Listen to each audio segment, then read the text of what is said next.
दोस्तों एक बार फिर से हम आपके लिए RRB ALP form fill up 2026 apply online process की अपडेट लेके आ चुके हैं। किस तरह से आप RRB ALP assistant loco pilot के 11,127 खाली पदों के लिए अपने फॉर्म अप्लाई कर सकते हो। स्टेप बाय स्टेप कंप्लीट जानकारी आपको इस वीडियो में दी जाएगी। लास्ट डेट ऑनलाइन आवेदन करने की 14 जून 2026 है। आज ही से आवेदन प्रक्रिया स्टार्ट हो चुकी है। 15 मई से 14 जून तक आप अपना फॉर्म अप्लाई कर सकते हो। ऑनलाइन आवेदन करते समय आपको कोई भी ऐसी गलती या फिर मिस्टेक नहीं करनी होगी जिसकी वजह से आपका फॉर्म भी रिजेक्ट हो सकता है। आवेदन करते समय आप अपना रजिस्ट्रेशन कैसे करोगे, कैसे personal detail qualification detail fill करोगे, कैसे आप अपने सेफ जोन यहाँ पर सिलेक्ट करोगे, किस तरह से पोस्ट प्रेफरेंस दोगे, किस तरह से आपको लाइव फोटो कैप्चर करना होगा, डॉक्यूमेंट सिग्नेचर फोटोग्राफ कैसे और कितने केबी में आप अपलोड करोगे, फीस पेमेंट करते हुए रजिस्ट्रेशन से लेकर प्रिंट तक आपको कैसे अपना फॉर्म अप्लाई कर लेना होगा। पूरी जानकारी के लिए आपको ये वीडियो शुरू से लेके एंड तक बिना स्किप किए हुए देखनी होगी। इस वीडियो को पूरा देखने पर ही आपके सभी सवाल और डाउट क्लियर होंगे। तो चलिए दोस्तों बिना कोई वक्त गंवाए शुरू करते हैं आरआरबी एएलपी फॉर्म फिलअप की पूरी जानकारी। फॉर्म भरने से पहले आपको सबसे पहले हमारी वेबसाइट IND सरकारी नौकरी के इस पेज पर विजिट करना होगा, जिसका लिंक आपको नीचे description plus first comment box में मिल जाएगा। और हमारे इस पेज पर विजिट करके आप यहां से आरआरबी एएलपी का फॉर्म अप्लाई कर सकते हो। रेलवे रिक्रूटमेंट बोर्ड भारतीय रेलवे आरआरबी की ओर से असिस्टेंट लोको पायलट एएलपी की पोस्ट निकाली गई है। 11,127 वैकेंसीज है। आज ही से आवेदन स्टार्ट हो चुके हैं। 15 मई स्टार्टिंग डेट है। लास्ट डेट ऑनलाइन करने की 14 जून 2026 है। 19,900 से 63,200 सैलरी है। 10वीं पास प्लस ITI सर्टिफिकेट से आप अप्लाई कर सकते हो, या फिर 10वीं पास प्लस ACT सर्टिफिकेट से ACT अप्रेंटिसशिप सर्टिफिकेट से आप अप्लाई कर सकते हो, या फिर 10वीं पास प्लस 3 साल का डिप्लोमा इंजीनियरिंग से आप अप्लाई कर सकते हो, या फिर डिग्री इंजीनियरिंग से आप अप्लाई कर सकते हो। 18 से 30 वर्ष आयु सीमा है। जनरल OBC WS के लिए 500 रुपये फीस है, इसमें 400 रिफंड कर दी जाएगी।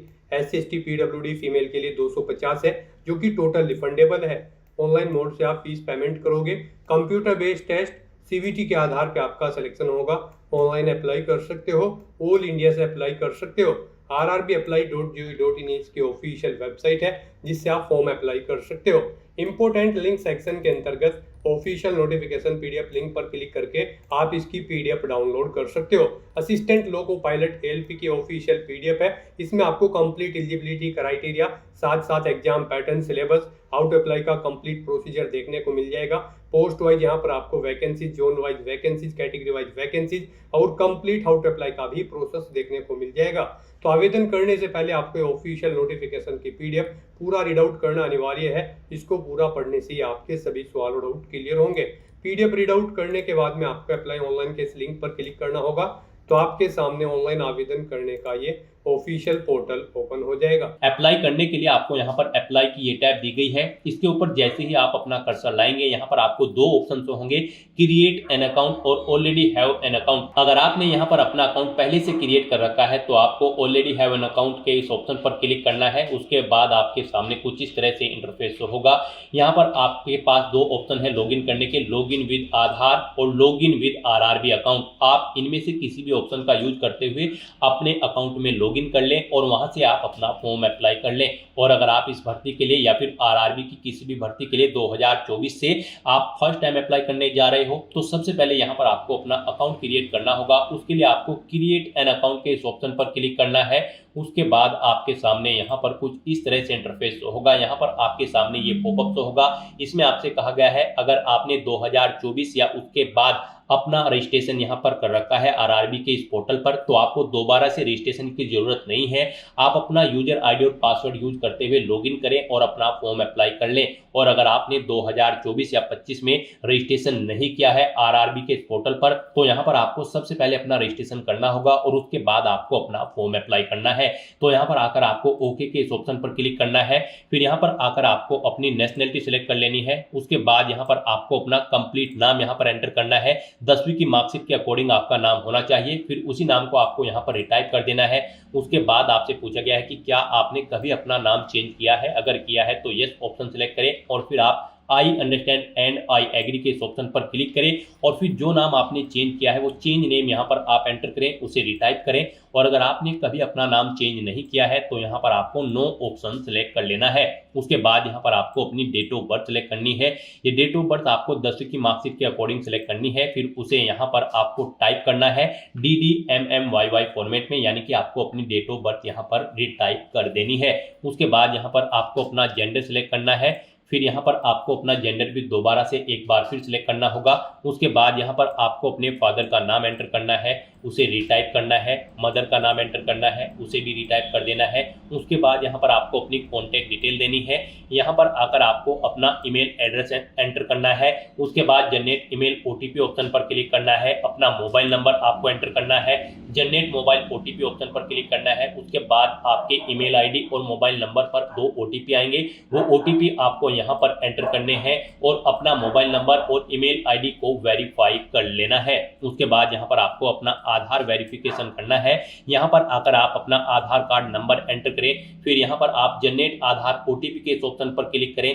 आपके मोबाइल नंबर पर एक OTP आएगा जिससे आपका आधार लिंक है, वो OTP आप यहाँ पर एंटर करें और अपना आधार यहाँ पर वेरीफाई कर लें। यहाँ पर आधार वेरिफिकेशन के आपके पास 2 ऑप्शन है।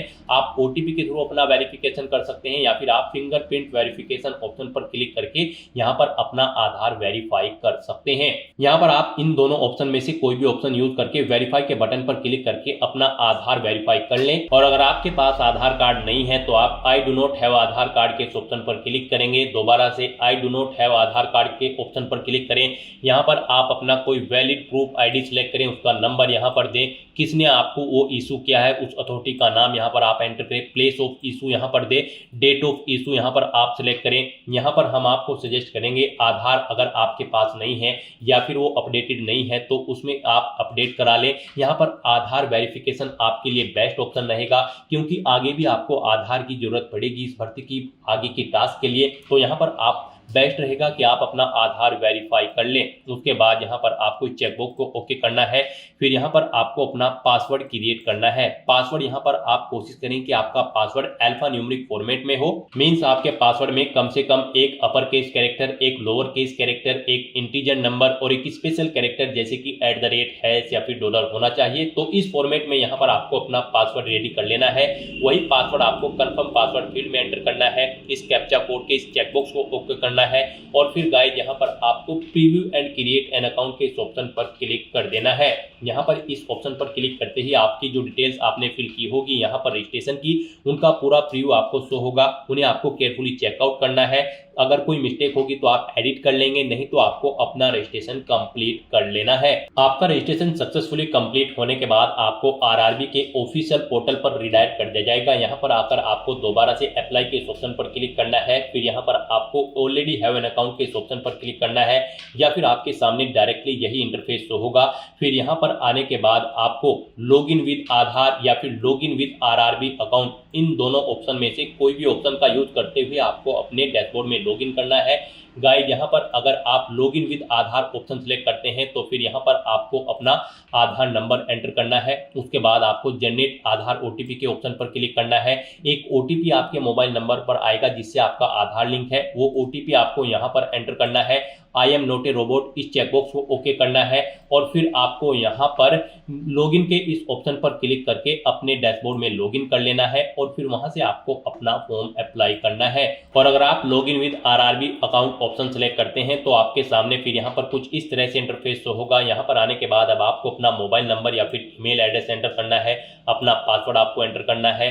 I am not a robot आपको इस चेकबॉक्स को ओके करना है और फिर यहाँ पर आपको कैप्चा कोड के अकॉर्डिंग आपको इमेज सेलेक्ट कर लेनी है और फिर गाइस यहाँ पर आपको लॉगिन के इस ऑप्शन पर क्लिक करके अपने डैशबोर्ड में लॉगिन कर लेना है। जैसे ही आप लॉगिन के ऑप्शन पर क्लिक करेंगे आपके सामने कुछ इस तरह से इंटरफेस होगा। यहाँ पर अब आपको 2 फैक्टर ऑथेंटिकेशन मोड कंप्लीट करना है। यहाँ पर आप सेंड OTP टू ईमेल, आप इस ऑप्शन पर क्लिक करें। आपकी ईमेल ID पर एक OTP जाएगा, वो OTP आप यहाँ पर एंटर करें या फिर आप सेंड OTP टू फोन के ऑप्शन पर क्लिक करें। फिर आपके मोबाइल नंबर पर एक OTP जाएगा, वो OTP आपको यहाँ पर एंटर करना है और फिर गाइज आपको लॉगिन के इस ऑप्शन पर क्लिक करके अपने डैशबोर्ड में लॉगिन कर लेना है। लॉगिन करने के बाद आपके सामने आपका डैशबोर्ड कुछ इस तरह से शो होगा। यहाँ पर आपको टॉप पर ही 4 ऑप्शन दिए गए हैं। सबसे पहले यहाँ पर आपको कुछ जनरल इंस्ट्रक्शन दिए गए हैं। आपको फॉर्म अप्लाई करने से पहले इन्हें केयरफुली रीड कर लेना है।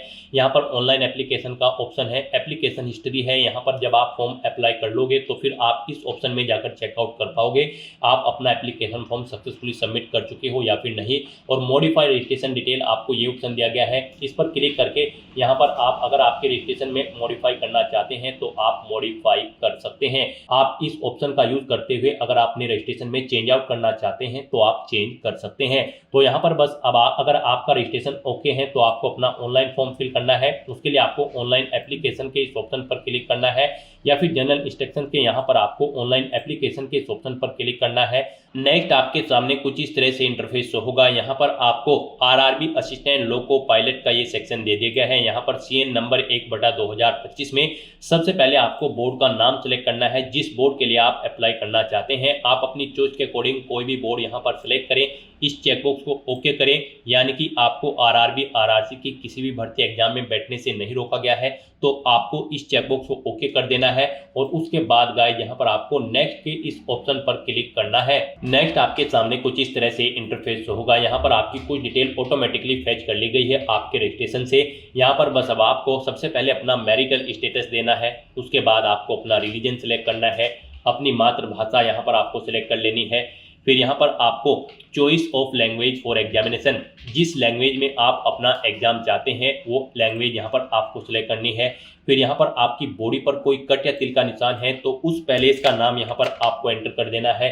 2 पैलेस के नाम यहाँ पर आपको एंटर करने हैं, नहीं है तो यहाँ पर आप नो मार्क एंटर कर देंगे। उसके बाद यहाँ पर आपको अपनी कम्युनिटी सेलेक्ट कर लेनी है। उसके बाद यहाँ पर अगर आप रिजर्व कैटेगरी से बिलोंग करते हो तो यहाँ पर आपको अपनी कास्ट का नाम देना है, कम्युनिटी सर्टिफिकेट नंबर देना है। कम्युनिटी सर्टिफिकेट आपको किस अथॉरिटी ने इशू किया है, collector, city magistrate, deputy collector, आप अपने अकॉर्डिंग यहाँ पर ऑप्शन सेलेक्ट करें। उसके बाद इशूइंग स्टेट यहाँ पर आप सिलेक्ट करें। उसके बाद यहाँ पर आपका जो सर्टिफिकेट है वो कब आपको इशू हुआ है वो डेट आपको सिलेक्ट कर लेनी है। फिर यहाँ पर आपसे पूछा गया है कि क्या आप फ्री ट्रेवल पास चाहते हैं रेलवे का, अगर चाहते हैं तो यस करें। और फिर यहाँ पर आप अपने नियरेस्ट रेलवे स्टेशन का नाम एंटर करें और फिर यहाँ पर आप अपना वैलिड कास्ट सर्टिफिकेट अपलोड कर दें। आपका सर्टिफिकेट यहाँ पर 400 KB से कम होना चाहिए, PDF फॉर्मेट में होना चाहिए। आपको अपलोड डॉक्यूमेंट के ऑप्शन पर क्लिक करना है, फाइल को सिलेक्ट कर लेना है और अपना कास्ट सर्टिफिकेट यहाँ पर आपको अपलोड कर देना है। और अगर आप यहाँ पर अनरिजर्व कैटेगरी से आते हैं तो फिर आगे के ऑप्शन आपको डिसेबल्ड कर दिए जाएंगे। उसके बाद यहाँ पर आपको अपना प्रेजेंट एड्रेस एंटर करना है, फिर आपको अपना परमानेंट एड्रेस एंटर करना है। और अगर आपका परमानेंट एड्रेस आपके प्रेजेंट एड्रेस के अकॉर्डिंग सेम है तो आप इस चेकबॉक्स को ओके कर दें। ऑटोमेटिकली आपका परमानेंट एड्रेस आपके प्रेजेंट एड्रेस के अकॉर्डिंग फिल हो जाएगा। उसके बाद गाइस यहाँ पर आपको सेव के इस ऑप्शन पर क्लिक करके अपनी डिटेल सेव कर देनी है और फिर आपको नेक्स्ट के इस ऑप्शन पर क्लिक करना है। नेक्स्ट गाइस यहाँ पर आपको अपनी कैटेगरी की डिटेल देनी है। यहाँ पर आपसे पूछा गया है कि क्या आप EX सर्विसमैन हैं, अगर हैं तो आप यस ऑप्शन सेलेक्ट करें। फिर यहाँ पर आप अपनी डिफेंस सर्विस सिलेक्ट करें, किसमें आप EX सर्विसमैन थे, आर्मी, नेवी, एयरफोर्स, अपने अकॉर्डिंग ऑप्शन सेलेक्ट करें। अपनी रैंक यहाँ पर एंटर करें, डेट ऑफ अटेस्टेशन यहाँ पर आप सिलेक्ट करें। और फिर आपसे पूछा गया कि क्या आप फिलहाल भी डिफेंस सर्विस में कार्यरत हैं, अगर हैं तो यस करें और फिर यहाँ पर नहीं है तो आप नो ऑप्शन सेलेक्ट कर लें। अगर आप यहाँ पर जॉब छोड़ चुके हो, डेट ऑफ डिस्चार्ज यहाँ पर आप सिलेक्ट करें, रीजन ऑफ डिस्चार्ज यहाँ पर दे, डिस्चार्ज सर्टिफिकेट नंबर दे। क्या आपने दोबारा से री एम्प्लॉयमेंट किया है एज ए EX सर्विसमैन, अगर किया है तो यस करें, नहीं तो नो ऑप्शन सेलेक्ट करें। और गाइज अगर आप EX सर्विसमैन नहीं हो तो यहाँ पर आपको नो ऑप्शन सेलेक्ट करना है, आगे की डिटेल आपको डिसेबल्ड कर दी जाएगी। फिर यहाँ पर आपसे पूछा गया है कि क्या आप EBC सर्टिफिकेट होल्डर कैंडिडेट हैं, अगर हैं तो आप यस करें और फिर I understand and I agree के इस ऑप्शन पर क्लिक करें। फिर यहाँ पर आपसे पूछा गया है कि do you wish to avoid fee concession, अगर आप फीस में कंसेशन चाहते हैं तो यस ऑप्शन सेलेक्ट करें। फिर अपना सर्टिफिकेट नंबर दें, इश्यूइंग अथॉरिटी यहाँ पर आप सेलेक्ट करें, कब आपको ये सर्टिफिकेट इशू हुआ है वो डेट आप सेलेक्ट कर लें। और अगर आप ईबीसी सर्टिफिकेट होल्डर कैंडिडेट नहीं है तो यहाँ पर आपको नो ऑप्शन सेलेक्ट करना है।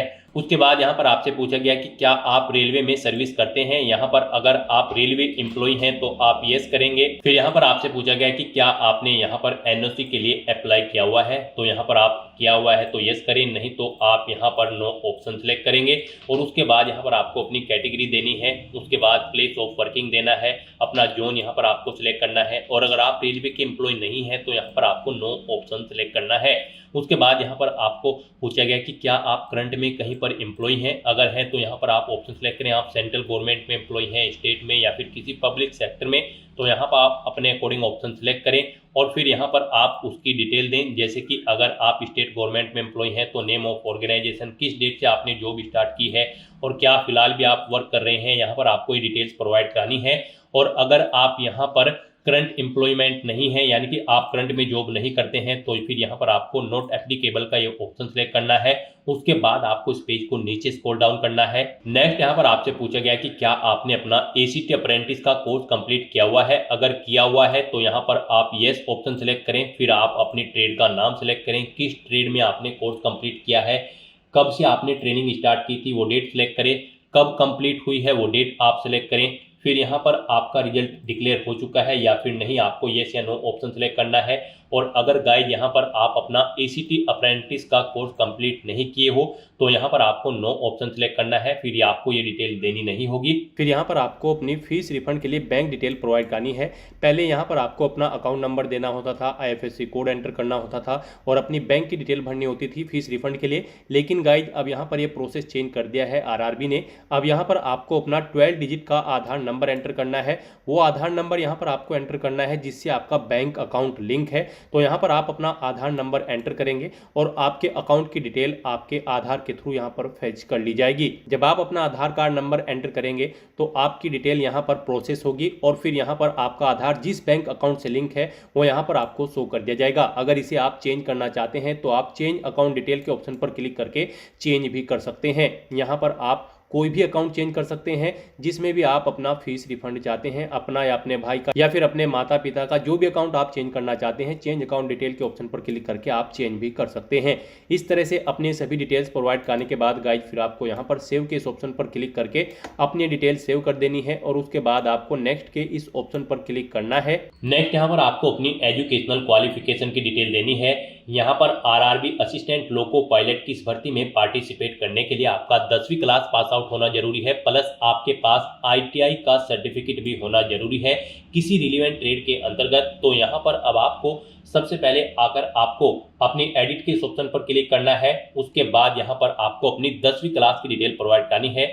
यहाँ पर आपको सबसे पहले स्टेट सिलेक्ट करना है, किस स्टेट से आपने अपनी 10वीं क्लास पास आउट की है। फिर आपको अपना डिस्ट्रिक्ट सिलेक्ट करना है। फिर आपको बोर्ड का नाम यहाँ पर देना है, किस बोर्ड से आपने अपनी 10वीं क्लास पास आउट की है। फिर आपको पासिंग डेट यहाँ पर सिलेक्ट करनी है, किस डेट को आपने अपनी 10वीं क्लास पास आउट की है। 10वीं का रोल नंबर यहाँ पर आपको एंटर करना है। अपनी 10वीं क्लास का यहाँ पर आपको सर्टिफिकेट का सीरियल नंबर एंटर कर देना है और फिर आपको अपडेट के इस ऑप्शन पर क्लिक करके अपनी ये डिटेल यहाँ पर अपडेट कर देनी है। यहाँ पर आपको ये डिटेल ऑटोमेटिकली फिर मिल जाएगी। अगर आपने RRB में 2024 या 25 की किसी भर्ती में पहले भी अप्लाई किया हुआ है, नहीं मिलेगी तो फिर यहाँ पर आपको मैन्युअली ये डिटेल्स एंटर कर देनी है और अपडेट के ऑप्शन पर क्लिक करके अपनी डिटेल सेव कर देनी है। इस तरह से यहाँ पर आपकी 10वीं क्लास की डिटेल सक्सेसफुली सेव हो जाएगी। उसके बाद यहाँ पर जो रिक्वायर्ड क्वालिफिकेशन है आपके पास, यहाँ पर इस भर्ती में पार्टिसिपेट करने के लिए ITI का सर्टिफिकेट होना जरूरी है रिलेवेंट ट्रेड के अंतर्गत। यहाँ पर या तो आपके पास ITI का सर्टिफिकेट हो या फिर आपके पास 3 साल का डिप्लोमा होना चाहिए इंजीनियरिंग का, या फिर डिग्री होनी चाहिए इंजीनियरिंग की रिलेवेंट ट्रेड के अंतर्गत, या फिर आपके पास ITI या फिर NAC नेशनल अप्रेंटिसशिप सर्टिफिकेट होना चाहिए। तो आपको इनमें से अपनी चॉइस के अकॉर्डिंग कोई भी ऑप्शन सिलेक्ट करना है, जो भी आपके पास है आप यहाँ पर ऑप्शन सिलेक्ट करें। ITI अगर आप सिलेक्ट करते हैं तो फिर यहाँ पर आकर आपको सबसे पहले ट्रेड सिलेक्ट करनी है, किस ट्रेड में आपने अपनी ITI कंप्लीट की है। फिर आपको स्टेट सिलेक्ट करना है, किस स्टेट से आपने अपनी ITI कंप्लीट की है। फिर स्टेट के अकॉर्डिंग यहाँ पर आपको अपना डिस्ट्रिक्ट सिलेक्ट कर लेना है, इंस्टीट्यूट का नाम देना है जिससे आपने अपनी ITI कंप्लीट की है, पासिंग डेट यहाँ पर आपको सिलेक्ट करनी है, कब पास आउट की है, सर्टिफिकेट आपको किसने इशू किया है ITI का, NCVT या फिर SCVT ने, आप अपने अकॉर्डिंग ऑप्शन सिलेक्ट करें। सर्टिफिकेट का टाइप यहाँ पर आप सिलेक्ट करें, वो नेशनल ट्रेड सर्टिफिकेट है या फिर स्टेट ट्रेड सर्टिफिकेट है। इस तरह से अपनी डिटेल यहाँ पर फिल करने के बाद फिर आपको ऐड के इस ऑप्शन पर क्लिक करना है और अपनी इस डिटेल को यहाँ पर ऐड कर देना है।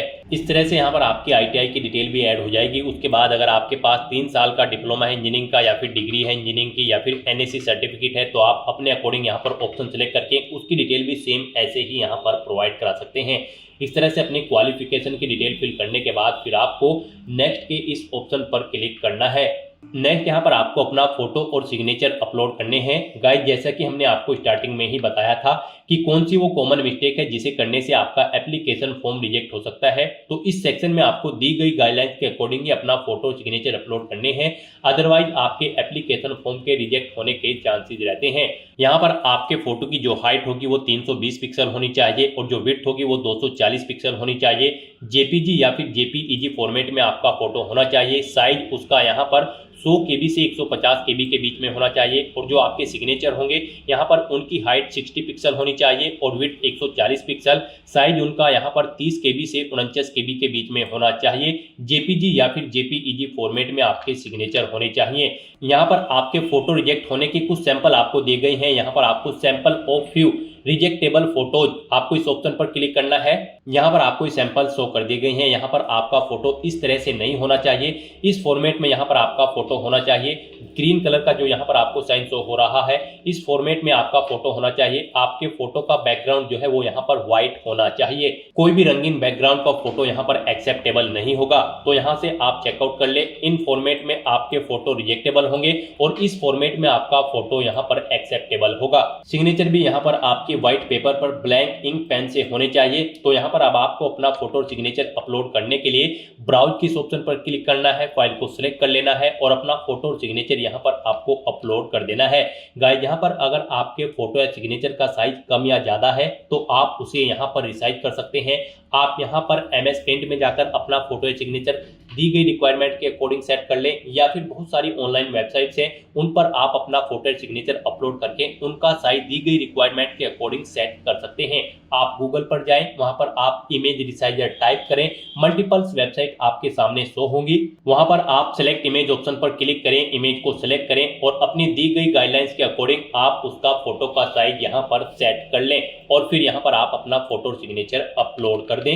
इस तरह से यहाँ पर आपको अपना फोटो और सिग्नेचर अपलोड करने के बाद फिर आपको सेव के इस ऑप्शन पर क्लिक करके अपना फोटो और सिग्नेचर सेव कर देने हैं और फिर गाइस यहाँ पर आपको नेक्स्ट के इस ऑप्शन पर क्लिक करना है। नेक्स्ट यहाँ पर आपको अपनी जोन प्रेफरेंस देनी है। आपने स्टार्टिंग में जो भी बोर्ड सेलेक्ट किया होगा उसके अकॉर्डिंग आप जिस भी जोन पर अप्लाई करने के लिए एलिजिबल हैं वो जोन्स यहाँ पर आपको शो कर दी गई हैं। अब आपको यहाँ पर अपनी चॉइस के अकॉर्डिंग इन्हें प्रेफरेंस देना है। यहाँ पर आप जिस जोन को फर्स्ट नंबर पर सिलेक्ट करेंगे यानी कि उसके सामने प्लस के इस ऑप्शन पर क्लिक करेंगे उसे यहाँ पर फर्स्ट प्रेफरेंस दिया जाएगा और जिसे आप सेकंड नंबर पर सिलेक्ट करेंगे उसे यहाँ पर सेकंड नंबर पर प्रेफरेंस दिया जाएगा। आप अपनी चॉइस के अकॉर्डिंग यहाँ पर जिस भी जोन को जिस नंबर पर प्रेफरेंस देना चाहते हैं उस नंबर पर सिलेक्ट करके अपने जोन की प्रेफरेंस यहाँ पर सेट कर दें। उसके बाद आपको इस पेज को नीचे स्क्रॉल डाउन करना है। उसके बाद यहाँ पर आपको इस चेकबॉक्स को ओके करना है। फिर यहाँ पर आपको अपनी एग्जाम की ट्रेड सेलेक्ट कर लेनी है जिस ट्रेड के लिए आप अप्लाई करना चाहते हैं। फिर आपको डिक्लेरेशन सेक्शन में आना है, आपको इस चेकबॉक्स को ओके करना है, अपना पैलेस यहाँ पर एंटर करना है और फिर गाइस यहाँ पर आपको सेव के इस ऑप्शन पर क्लिक करके अपनी डिटेल सेव कर देनी है और उसके बाद आपको यहाँ पर प्रीव्यू एप्लीकेशन के इस ऑप्शन पर क्लिक करना है। नेक्स्ट आपको आपके एप्लीकेशन फॉर्म का पूरा प्रीव्यू यहाँ पर शो कर दिया गया है। आपको सभी डिटेल्स केयरफुली चेकआउट करनी है, पेज को नीचे स्क्रॉल डाउन करना है, इस चेकबॉक्स को ओके करना है। कहीं पर कोई मिस्टेक है तो आप यहाँ पर एडिट के इस ऑप्शन पर क्लिक करके अपने एप्लीकेशन फॉर्म की डिटेल को एडिट कर सकते हो और अगर सभी चीजें ओके हैं तो यहाँ पर बस अब आपको अपना एप्लीकेशन फॉर्म सबमिट कर देना है। उसके लिए यहाँ पर आपको सबमिट के इस ऑप्शन पर क्लिक करना है। नेक्स्ट आपको यहाँ पर फीस पेमेंट के इंटरफेस पर रिडायरेक्ट कर दिया जाएगा। यहाँ पर गाइड अब आपको अपना फीस पेमेंट करना है। यहाँ पर हम आपको बता दें जनरल OBC EWS कैंडिडेट को 500 रुपये फीस के रूप में जमा कराने हैं। SC ST PWD women candidate को 250 रुपये फीस के रूप में जमा कराने हैं। SC ST PWD women candidate को 250 रुपये जो फीस जमा करानी है उनकी पूरी की पूरी फीस यहाँ पर आपको रिफंड कर दी जाएगी और जनरल OBC EWS कैंडिडेट की 500 में से 400 रुपये फीस यहाँ पर आपको रिफंड कर दी जाएगी बाद में। यहाँ पर तो अब आपको अपना फीस पेमेंट करना है। यहाँ पर फीस पेमेंट करने के लिए आपके पास दो ऑप्शन है, आप पे विद विद SBI e-Pay या फिर पे विद CSC वॉलेट, आप अपनी चॉइस के अकॉर्डिंग कोई भी ऑप्शन का यूज करते हुए यहाँ पर फीस पेमेंट कर दे। यहाँ पर अगर आप पे with SBI e-Pay option select करते हैं तो फिर यहाँ पर आपको चेकबॉक्स को ओके करना है। उसके बाद आपको प्रोसीड के ऑप्शन पर क्लिक करना है। नेक्स्ट यहाँ पर आपके सामने फीस पेमेंट का इंटरफेस ओपन हो जाएगा। गाइस, यहाँ पर आने के बाद आप debit card, credit card, SBI corporate credit card या फिर इंटरनेट बैंकिंग या फिर UPI के माध्यम से अपना फीस पेमेंट कर सकते हो। UPI यहाँ पर आपके लिए बेस्ट ऑप्शन रहेगा। आप UPI के इस ऑप्शन पर क्लिक करें। अगर आपको अपनी UPI ID पता है तो आप एंटर UPI ID के इस ऑप्शन पर क्लिक करें। यहाँ पर आप अपनी UPI ID एंटर करें और वैलिडेट UPI ID ऑप्शन पर क्लिक करते हुए अपना फीस पेमेंट कर दें। और अगर आप QR कोड के थ्रू फीस पेमेंट करना चाहते हैं तो यहाँ पर आप UPI QR के इस ऑप्शन पर क्लिक करें। फिर आप पे नाउ के इस ऑप्शन पर क्लिक करें। पे नाउ ऑप्शन पर क्लिक करते ही आपके सामने एक QR कोड शो होगा। आप उसे अपने किसी भी UPI से स्कैन करें और अपना फीस पेमेंट कर दें। सक्सेसफुली फीस पेमेंट करने के बाद आपको आपके डैशबोर्ड में डायरेक्ट कर दिया जाएगा। अपने डैशबोर्ड में आकर आपको एप्लीकेशन हिस्ट्री की स्टेप पर आना है और फिर यहाँ पर आपको असिस्टेंट लोको पायलट के सामने यहाँ पर आपको व्यू एप्लीकेशन के इस ऑप्शन पर क्लिक करके अपने एप्लीकेशन फॉर्म का एक हार्ड कॉपी प्रिंट आउट ले लेना है फ्यूचर यूज के लिए, फ्यूचर रेफरेंस के लिए। यहाँ पर आप अपने एप्लीकेशन फॉर्म का स्टेटस भी चेकआउट कर सकते हो। यहाँ पर आपके एप्लीकेशन फॉर्म का स्टेटस आपको सक्सेस शो कर दिया जाएगा अगर आपका एप्लीकेशन फॉर्म सक्सेसफुली सबमिट हो जाता है। तो दोस्तों, ऐसे आप RRB assistant loco pilot post के लिए अपना फॉर्म अप्लाई कर सकते हो बिना कोई मिस्टेक किए हुए, स्टेप बाय स्टेप। आज की इस वीडियो में बस इतना ही। आई होप ये वीडियो आपको पसंद आई होगी। अगर पसंद आई हो तो इसे लाइक और शेयर करें। चैनल पर नए हो तो इसे सब्सक्राइब कर लें। Thanks for watching.